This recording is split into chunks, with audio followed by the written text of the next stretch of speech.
പ്രിയപ്പെട്ട സുഹൃത്തുക്കളെ, ഈ വരുന്ന മെയ് 2-ാം തീയതി വിഴിഞ്ഞം തുറമുഖം കമ്മീഷൻ ചെയ്യപ്പെടുകയാണ്. ആ കമ്മീഷനിങ്ങുമായി ബന്ധപ്പെട്ടുള്ള ചടങ്ങിൽ ഇന്ത്യയുടെ പ്രധാനമന്ത്രി ശ്രീമാൻ നരേന്ദ്രമോദി പങ്കെടുക്കും എന്നും നമുക്ക് വിവരം ലഭിച്ചിട്ടുണ്ട്. സ്വാഭാവികമായും ആ കമ്മീഷനിങ്ങുമായി ബന്ധപ്പെട്ടിട്ടുള്ള നടപടിക്രമങ്ങൾ, അതിൻ്റെ പ്രവർത്തനങ്ങൾ എവിടം വരെ എത്തി എന്ന് അറിയാൻ വേണ്ടി കേരളത്തിൻ്റെ മുഖ്യമന്ത്രി പിണറായി വിജയൻ ഈ കഴിഞ്ഞ ദിവസം വിഴിഞ്ഞം പദ്ധതി പ്രദേശം സന്ദർശിച്ചു. സുഹൃത്തുക്കളെ, ആ പദ്ധതി പ്രദേശം പിണറായി വിജയൻ സന്ദർശിച്ചപ്പോൾ അദ്ദേഹത്തിൻ്റെ കൂടെ അദ്ദേഹത്തിൻ്റെ ഭാര്യയും മക്കളുമൊക്കെ ഉണ്ടായിരുന്നു. അതൊരു വലിയ വിഷയമായി നമുക്ക് തോന്നിയില്ല. കാരണം വിഴിഞ്ഞം പദ്ധതി പ്രദേശം കമ്മീഷൻ ചെയ്യപ്പെടാൻ പോകുകയുള്ളൂ. അവിടെ പോകുമ്പോൾ വേണമെങ്കിൽ ഭാര്യയും മകളെയൊക്കെ കൊണ്ടുപോയതിൽ തെറ്റില്ല എന്ന് നമുക്ക് വേണമെങ്കിൽ പറയാം. പക്ഷേ നമ്മളെല്ലാവരെയും അമ്പരപ്പിച്ചത് അവിടെ ചെന്ന് അതൊക്കെ പരിശോധിച്ചതിന് ശേഷം വിഴിഞ്ഞം പദ്ധതിയുമായി ബന്ധപ്പെട്ടുകൊണ്ട് അവിടുത്തെ ഉദ്യോഗസ്ഥന്മാർ, സർക്കാരിൻ്റെ ഉന്നത ഉദ്യോഗസ്ഥന്മാർ അവരൊക്കെ പങ്കെടുക്കുന്ന ഒരു ഉന്നതതല യോഗത്തിൻ്റെ ഫോട്ടോ ഇപ്പോൾ പുറത്തു വന്നിട്ടുണ്ട്. ആ ഫോട്ടോ പരിശോധിക്കുമ്പോൾ നമുക്ക് കാണാൻ കഴിയുന്നതെന്നറിയാം, മുഖ്യമന്ത്രിയും പോർട്ടിൻ്റെ ഉന്നത ഉദ്യോഗസ്ഥരും സർക്കാരിൻ്റെ ഉന്നത ഉദ്യോഗസ്ഥരും പങ്കെടുക്കുന്ന ആ ഉന്നതതല ഔദ്യോഗിക യോഗത്തിൽ മുഖ്യമന്ത്രി പിണറായി വിജയനോടൊപ്പം അയാളുടെ ഭാര്യ കമല വിജയനും അയാളുടെ മകൾ വീണ വിജയൻ്റെ മകൻ 10-ാം ക്ലാസ്സിൽ പഠിക്കുന്ന ഇഷാൻ എന്ന് പറയുന്ന ഒരു കൊച്ചു പയ്യനും ആ യോഗത്തിൽ പങ്കെടുത്തിരിക്കുന്ന സുഹൃത്തുക്കളെ ഒന്ന് ആലോചിച്ച് നോക്ക്.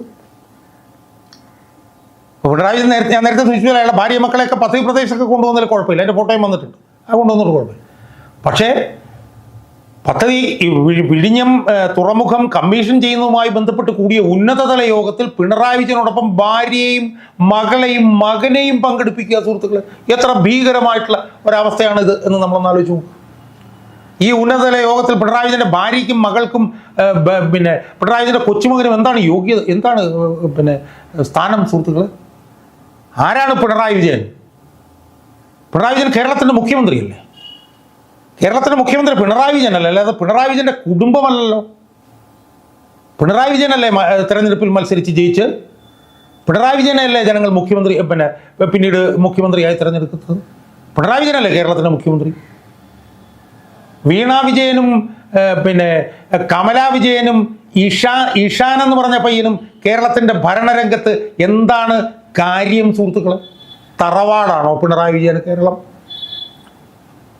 കേരളം എന്ന് പറഞ്ഞാൽ തറവാടിൻ്റെ കാരണവരാണോ പിണറായി വിജയൻ? പിണറായി വിജയൻ്റെ ഖജനാവ്, പിണറായി വിജയൻ്റെ തറവാട്ടിൻ്റെ ഖജനാവാണോ കേരളത്തിൻ്റെ ഖജനാവ്? ഒന്നുമല്ല. കേരളം എന്ന് പറയുന്ന ഒരു സംസ്ഥാനമാണ്. അത് ഇന്ത്യയിൽ പ്രവർത്തിക്കുന്ന 29 സംസ്ഥാനങ്ങളിൽ ഒരു സംസ്ഥാനമാണ് കേരളം.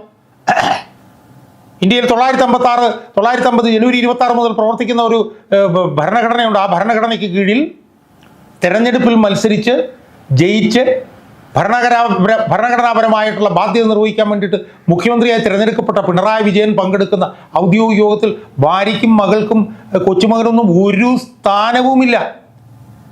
പിണറായി വിജയൻ്റെ തറവാട്ട് വകയല്ല കേരളം, നമ്മളത് മനസ്സിലാക്കണം. സുഹൃത്തുക്കളെ, ഞാൻ ഈ വീഡിയോയിൽ കൂടി പറയാൻ ഉദ്ദേശിക്കുന്നു, എനിക്ക് ഈ ഫോട്ടോ കണ്ടപ്പോഴത്തേക്കും എൻ്റെ മനസ്സിലേക്ക് പെട്ടെന്ന് വന്നത് സ്വപ്ന സുരേഷ് എന്ന് പറയുന്ന ഒരു വനിതയെക്കുറിച്ചിട്ടാണ്. കുറച്ച് കാലമായി നമ്മൾ അവരെക്കുറിച്ച് കേൾക്കാറില്ല. സ്വർണ്ണക്കള്ളക്കടത്ത് കേസിലെ പ്രതി എന്ന് പറഞ്ഞിട്ടാണ് അവർ നമ്മുടെ മുമ്പിൽ ഇപ്പോഴും അവർ അവതരിപ്പിക്കപ്പെടുന്നത്. ഞാൻ അങ്ങനെ അവരെ പറയുന്നില്ല. സ്വപ്ന സുരേഷ് എന്ന് പറഞ്ഞ സ്ത്രീ വർഷങ്ങൾക്ക് മുമ്പ് നമ്മുടെ പൊതുമണ്ഡലത്തിൽ കൊണ്ടുവന്ന് ഞെട്ടിക്കുന്ന കുറേ വിവരങ്ങളുണ്ടായിരുന്നു.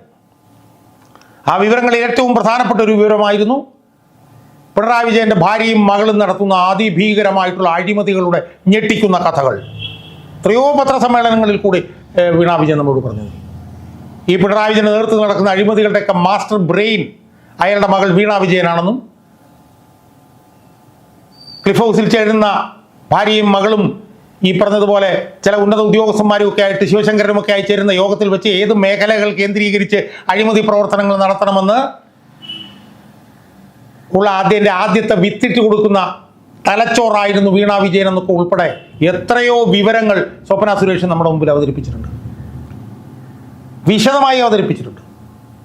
അവസാനം അവരെന്തോ ചതിയുടെ എന്നൊന്നും പറഞ്ഞിട്ടൊരു പുസ്തകം അവർ പ്രസിദ്ധീകരിച്ചു. ആ പുസ്തകത്തിൽ വീണ വിജയൻ നടത്തുന്ന അഴിമതിയുമായി ബന്ധപ്പെട്ട് ഞെട്ടിക്കുന്ന വിവരങ്ങളുണ്ടായിരുന്നു. സുഹൃത്തുക്കളെ, ഞാൻ ഈ വീഡിയോയിലൂടെ ഇനി ചെയ്യാൻ ഉദ്ദേശിക്കുന്നത്, ഞാനതാണ്ട് 2 വർഷങ്ങൾക്ക് മുമ്പ് അവരെഴുതിയ ഈ പുസ്തകത്തിൽ, അവരുടെ ആത്മകഥയിൽ അവർ വീണ വിജയനെക്കുറിച്ച് പറഞ്ഞതിൻ്റെ വിശദാംശങ്ങളെല്ലാം പറഞ്ഞുകൊണ്ട് ഞാൻ വിശദമായൊരു വീഡിയോ 2 വർഷം മുമ്പ് ഞാൻ ചെയ്തിരുന്നു. വീണയെക്കുറിച്ച് സ്വപ്ന പറഞ്ഞത് എന്ന് പറഞ്ഞു.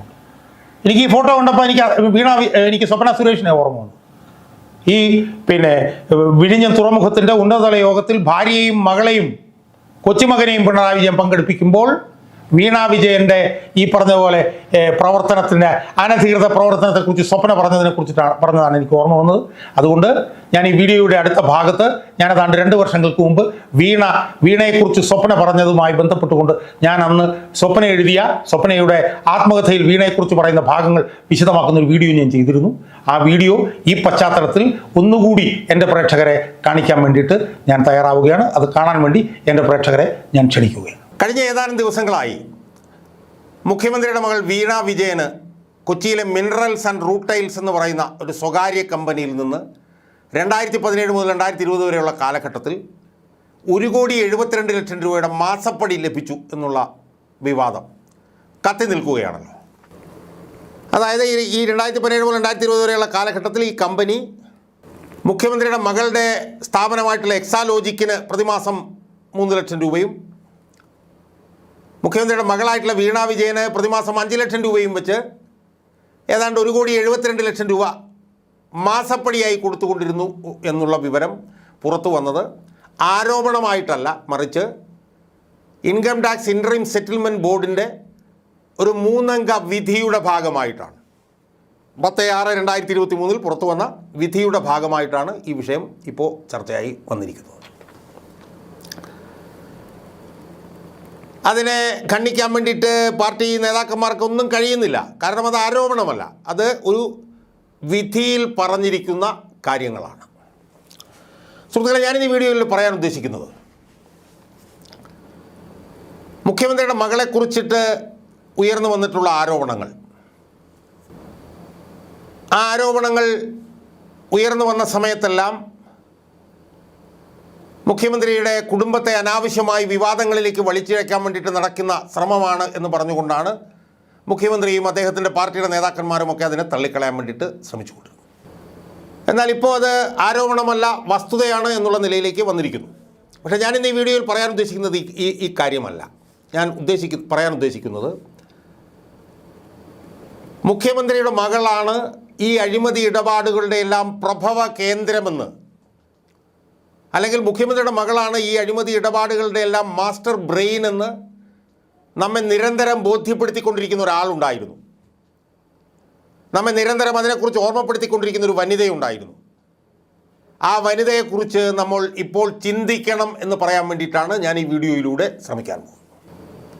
സുഹൃത്തുക്കളെ, മുഖ്യമന്ത്രിയുടെ മകൾ വീണയെക്കുറിച്ച് നമ്മളോട് ആദ്യം പറഞ്ഞത് ആരാണ്? ഒന്ന് ആലോചിച്ച് നോക്കിയാൽ നമ്മൾ മുഖ്യമന്ത്രിയെക്കുറിച്ചിട്ടാണ് സ്വർണ്ണക്കള്ളക്കടത്ത്, ഡോളർ കള്ളക്കടത്തൊക്കെയായി ബന്ധപ്പെട്ട ആരോപണങ്ങൾ ഉയർന്നു വന്നുകൊണ്ടിരുന്നത്.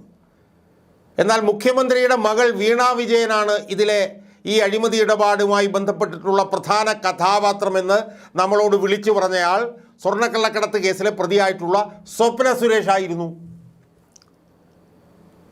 ആ സ്വപ്ന സുരേഷ് വീണ വിജയനെക്കുറിച്ച് പറഞ്ഞിരുന്ന കാര്യങ്ങൾ അക്ഷരം പ്രതി ശരിയായിരിക്കുന്നു എന്ന് നമുക്കിപ്പോൾ ബോധ്യമാകുകയല്ലേ സുഹൃത്തുക്കളെ?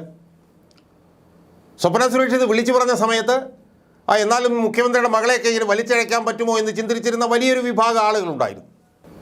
മുഖ്യമന്ത്രിയെക്കുറിച്ച് നിങ്ങൾ പറയും, എന്തിനാണ് മുഖ്യമന്ത്രിയുടെ മകളെ വലിച്ചഴയ്ക്കുന്നതെന്ന് ചോദിച്ച എത്രയോ ആളുകളുണ്ടായിരുന്നു. പക്ഷെ അങ്ങനെയൊക്കെ ചോദിച്ച സമയത്തും മുഖ്യമന്ത്രിയുടെ മകളാണ് ഇതിനകത്തെ പ്രഭവ കേന്ദ്രം, ഇതിലെ മാസ്റ്റർ ബ്രെയിൻ എന്ന് നിരന്തരം സ്വപ്ന സുരേഷ് വിളിച്ചു പറഞ്ഞുകൊണ്ടിരുന്നു.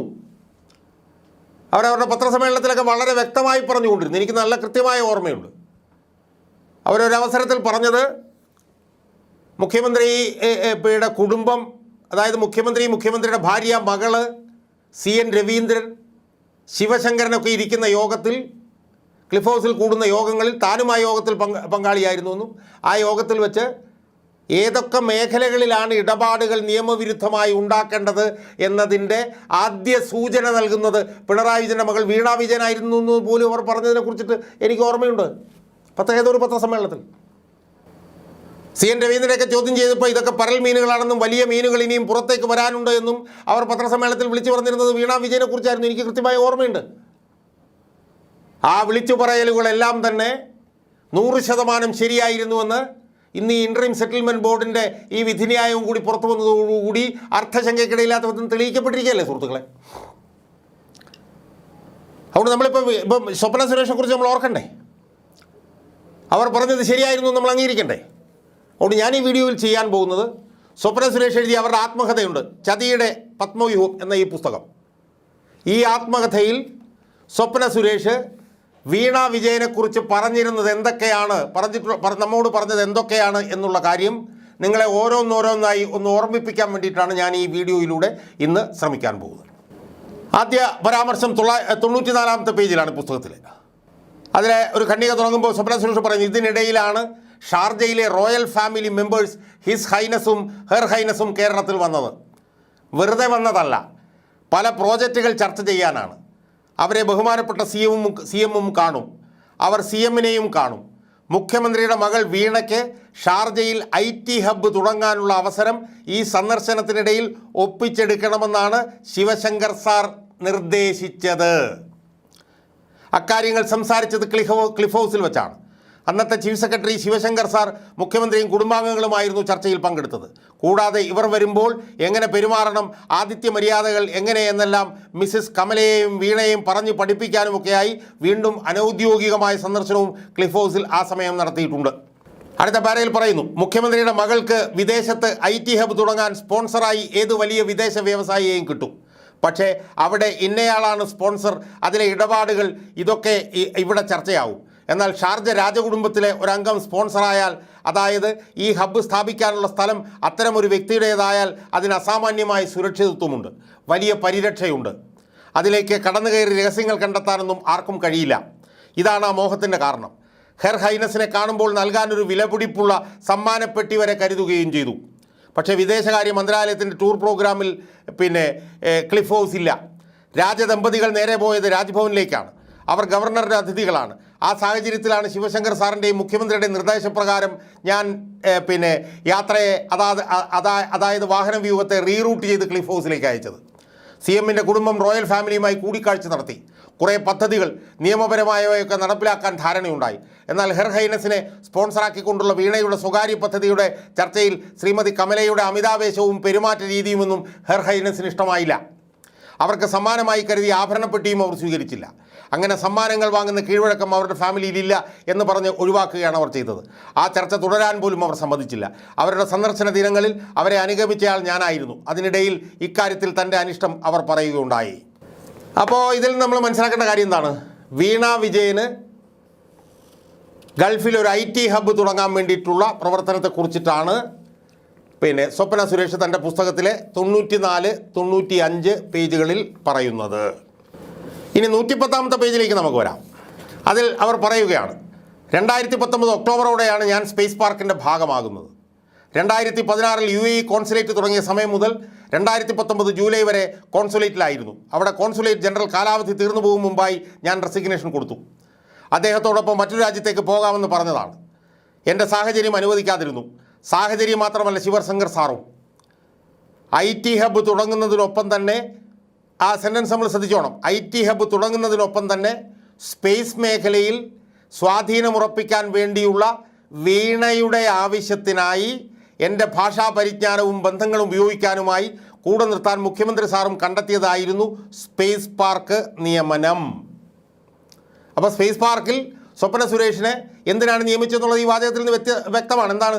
IT ഹബ്ബ് തുടങ്ങുന്നതിനൊപ്പം തന്നെ സ്പേസ് മേഖലയിൽ സ്വാധീനം ഉറപ്പിക്കാൻ വേണ്ടിയുള്ള വീണയുടെ ആവശ്യത്തിനായി എൻ്റെ ഭാഷാ പരിജ്ഞാനവും ബന്ധങ്ങളും ഉപയോഗിക്കാനായി കൂടെ നിർത്താൻ മുഖ്യമന്ത്രി സാറും കണ്ടെത്തിയതാണ് സ്പേസ് പാർക്ക് നിയമനം. അപ്പോൾ സ്പേസ് പാർക്കിൽ സ്വപ്ന സുരേഷിനെ നിയമിച്ചതും വീണ വിജയൻ്റെ ആവശ്യത്തിലേക്ക് വേണ്ടിയായിരുന്നു എന്നുള്ളത് വ്യക്തമാണല്ലോ.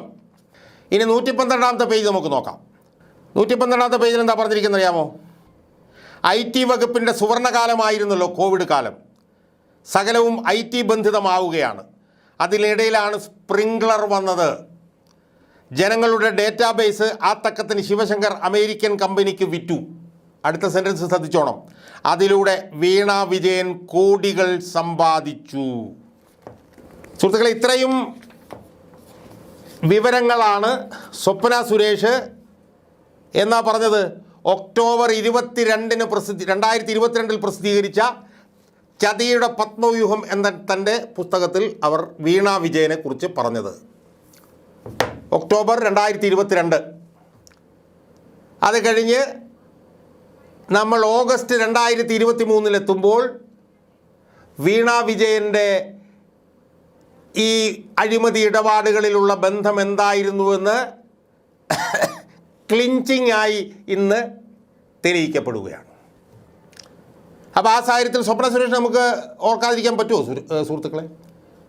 സ്വപ്ന സുരേഷ് എന്നത് അതിനെക്കുറിച്ച് പറഞ്ഞപ്പോൾ നമ്മളെന്താ പറഞ്ഞത്? മുഖ്യമന്ത്രിയുടെ കുടുംബത്തെ വലിച്ചിഴയ്ക്കുന്നു എന്നല്ലേ പറഞ്ഞത്. ഇപ്പോൾ അതെല്ലാം ശരിയായി വന്നില്ലേ? അത് ശരിയായി വന്നതിൻ്റെ കാരണം എന്താ? സ്വപ്ന സുരേഷിന് ആ കാര്യത്തെക്കുറിച്ച് വലിയ സംശയം ഉണ്ടായിരുന്നില്ല. കാരണം സ്വപ്ന സുരേഷ് 2016 വരെ മുതൽ 2020 വരെയുള്ള കാലഘട്ടത്തിൽ ഈ കാര്യങ്ങളിലെല്ലാം ഈ ഇടപാടുകൾക്കെല്ലാം സാക്ഷിയായിരുന്നു. അവർ പാർട്ട് ആൻഡ് പാഴ്സലായിരുന്നു ഈ ഇടപാടുകളിലെല്ലാം. അതിൻ്റെ അടിസ്ഥാനത്തിലാണ് സ്വപ്ന സുരേഷ് ഈ വിഷയം നമ്മളോടൊന്ന് വിളിച്ചു പറഞ്ഞത്. പക്ഷേ നമ്മളതൊക്കെ സ്വർണ്ണക്കള്ളക്കടത്ത് കേസിലെ ഒരു പ്രതിയുടെ ജൽപ്പനങ്ങളായി മാത്രമേ അന്ന് കേൾക്കാൻ തയ്യാറായുള്ളൂ. പക്ഷേ അത് ജൽപ്പനങ്ങളല്ലായിരുന്നുവെന്നും അത് യാഥാർത്ഥ്യങ്ങളായിരുന്നുവെന്നും ഇന്ന് വ്യക്തമായിട്ടുള്ള തെളിവുകൾ പുറത്തു വന്നിരിക്കുന്ന സാഹചര്യത്തിൽ നമ്മൾ സ്വപ്ന സുരേഷിനെ അക്കാര്യത്തിലെങ്കിലും നന്ദിയോടെ സ്മരിക്കണ്ടേ സുഹൃത്തുക്കളെ?